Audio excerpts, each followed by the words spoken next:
Fala moçada, tudo bem com vocês? Comigo tá ótimo. Vamos para um assunto que é bem abordado nos vestibulares, então tem um grau de importância elevado, que são os estudos dos ácidos nucleicos, né? Então, quando alguém lembra de biologia, e independente do vestibular, né, a gente sempre sabe que um dos carros-chefes da prova são as famosas questões de ácidos nucleicos, que é um tema até grande assim dentro da biologia, né? Porque a gente trabalha com os ácidos nucleicos não só com a biologia, estrutura, função deles, mas também muitas vezes com o funcionamento na formação de proteínas e com uma relação especial que a gente chama de código genético. Então, gente, ácidos nucleicos faz parte tanto da bioquímica celular, que é um composto orgânico, um composto informacional, mas também tem uma relação direta com aquele outro tema da biologia que é a genética. Então, quando a gente estuda o funcionamento dos genes, que são fragmentos de ácidos nucleicos, a gente acaba trabalhando num ramo da biologia chamada de genética molecular. E a gente vai ver tudo isso aqui, viu, galera? Agora é uma aula densa, bem conteudista, então ela vai estar dividida em várias partes, mas vale a pena para vocês porque é um assunto que está sempre caindo nos principais vestibulares. Você que vai fazer Enem é um assunto assim, muito importante para o Enem. Depois eu vou gravar vídeos resolvendo questões do Enem de ácidos nucleicos. E para você que é da região da Bahia, que faz os vestibulares da banca Strix e Consultec, esse assunto ele é cobrado de uma forma bem profunda, bem detalhada.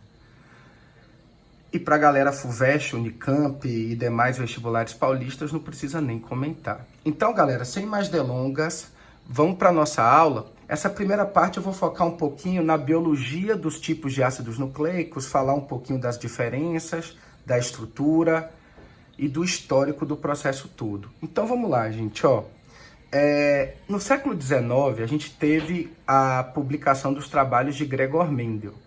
E Mendel se destacou muito quando, em experimentos que ele utilizou ervilhas, ele conseguiu perceber a relação de transmissão de algumas características.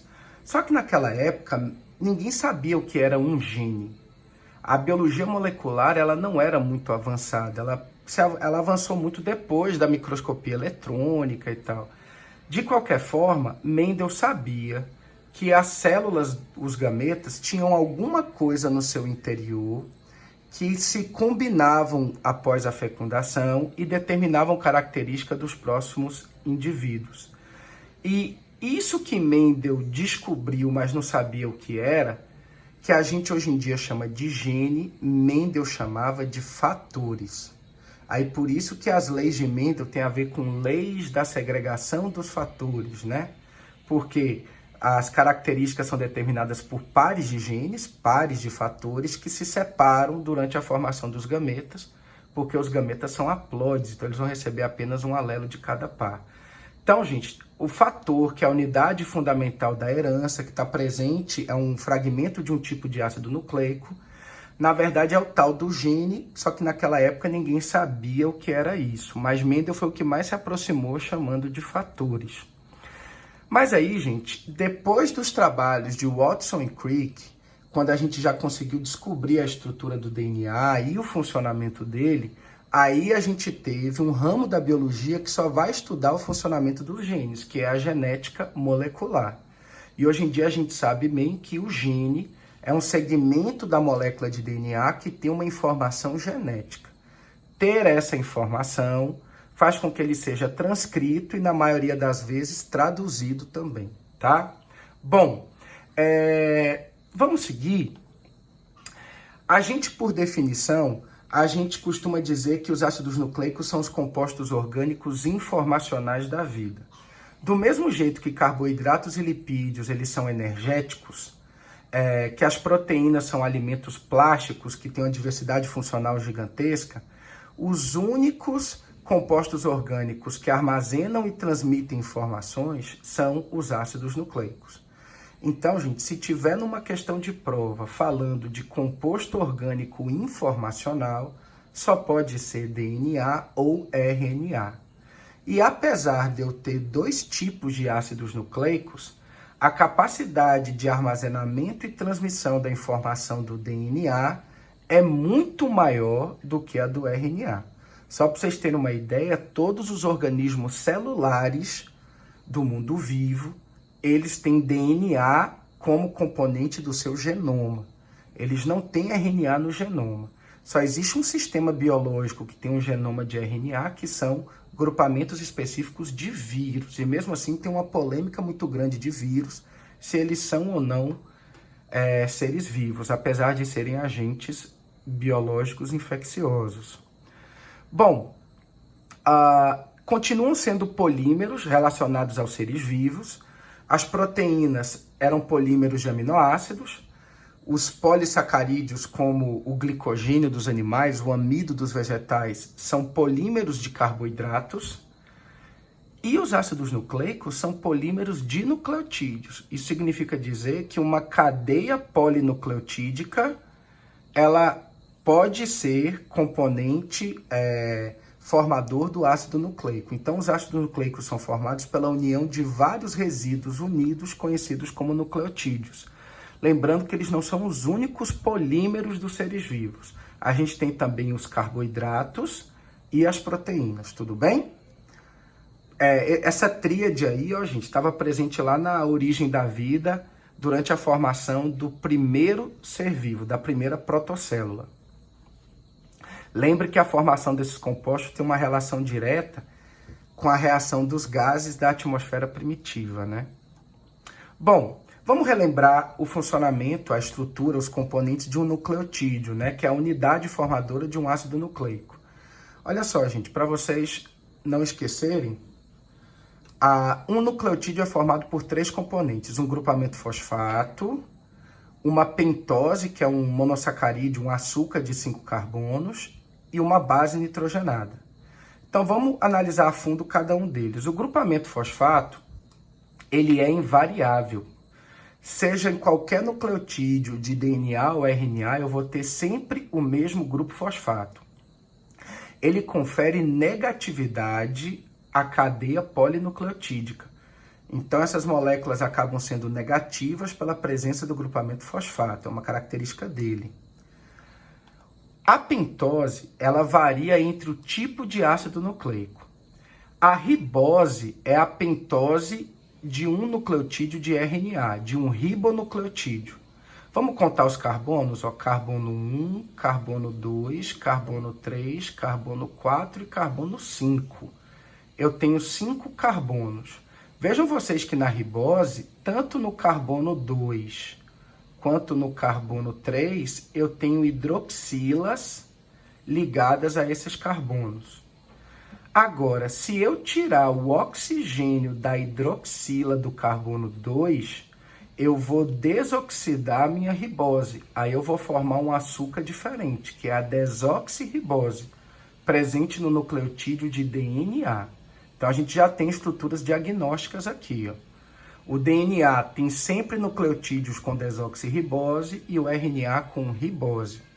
Um outro tipo de variação, e aí é onde está a informação genética, é importante eu ressaltar isso, são os diferentes tipos de bases nitrogenadas. Quando as bases elas apresentam anéis orgânicos isolados, ó, eu tenho um anel orgânico aqui, outro aqui, outro aqui. Quando essa base nitrogenada tem apenas um anel orgânico, a gente chama de bases pirimídicas ou pirimidinas. Citosina, timina e uracila são exemplos de pirimidinas. Agora, quando a gente tem algumas bases que têm 2 anéis juntos, unidos, a gente tem as purinas, as bases púricas. Adenina e guanina são os 2 tipos de purinas, de bases púricas. Já que eu estou falando de purina, vale a pena ressaltar um quadro clínico devido a uma alimentação exagerada em carne vermelha, tomate, cevada, não preciso falar da principal fonte de cevada, mas quando você tem um exagero e uma dificuldade de metabolização desses compostos, você acaba produzindo um resíduo, que é o ácido úrico, e o acúmulo dele nas articulações leva a um quadro clínico conhecido como gota. Então, a gota tem uma relação também com uma alimentação rica em purinas, presentes em grande quantidade em alguns alimentos. Bom, então o nucleotídeo tem que ter esses 3 componentes. Só lembrando que a timina é uma base nitrogenada exclusiva do DNA e a uracila é exclusiva do RNA. E uma cadeia nucleotídica em que eu tenho a variação de cada um dos nucleotídeos com relação às bases, é essa sequência de bases diferenciadas que eu tenho a informação genética. Pelo fato de no DNA ou no RNA a única coisa que variar nessa cadeia são as bases nitrogenadas, é comum a gente usar como sinônimo de cadeia nucleotídica as bases nitrogenadas. Então, em vez de eu falar assim, uma sequência de nucleotídeos, eu falo uma sequência de bases. Porque de todos aqueles nucleotídicos, o único componente que vai variar são as bases. Então, muitas vezes, em questões, a gente traz o termo sequência de bases como sinônimo de sequência de nucleotídeos, porque a informação genética está na variação apenas das bases nitrogenadas. Bom, eu vou tentar explicar para vocês um pouquinho sobre a orientação dessa molécula. A gente tem algumas situações de extremidades que a gente chama de extremidade 3' e 5'. É muito importante para a gente orientar uma cadeia polinucleotídica. Uma das pontas em que eu tenho um nucleotídeo na extremidade, obrigatoriamente, como ele vai ser o último lá de cima, não vai ter ninguém ligando o nucleotídeo, o grupamento fosfato do nucleotídeo. Então, o que eu vou ter? Toda vez que eu tiver um nucleotídeo com grupamento fosfato livre, eu vou falar que essa é a extremidade 5' do ácido nucleico. Agora, pense na outra extremidade, a de baixo. Se eu tiver o carbono 3 da pentose do último nucleotídeo livre ligado a uma hidroxila, aí eu vou chamar de extremidade 3'. Então, as orientações das extremidades do ácido nucleico dependem muito do nucleotídeo que tem o fosfato livre ou o carbono 3 da pentose com a hidroxila livre. Vocês vão entender 3' e 5' agora, olha só. Gente, os nucleotídeos eles se juntam em uma reação de polimerização que a gente chama de ligação fosfodiéster ou fosfato-açúcar. O nome é fosfato-açúcar porque ela ocorre entre um grupamento fosfato de um nucleotídeo e a pentose, o açúcar, do outro. Então, olha só, gente, nessa ligação a gente vai ter a seguinte situação. Deixa eu voltar aqui rapidinho. Vejam vocês que em todos os nucleotídeos o grupamento fosfato está ligado ao carbono 3 do próximo nucleotídeo. Eu não tenho nem o carbono 3 livre, nem o grupamento fosfato livre. Isso acontece em todos os nucleotídeos, menos os nucleotídeos da extremidade. O da extremidade de cima está com o fosfato livre, então eu vou chamar essa extremidade de 5'. E o da extremidade de baixo, ele está com carbono 3 livre. Aí eu vou chamar essa extremidade de 3'. Isso é uma convenção para a gente determinar as orientações.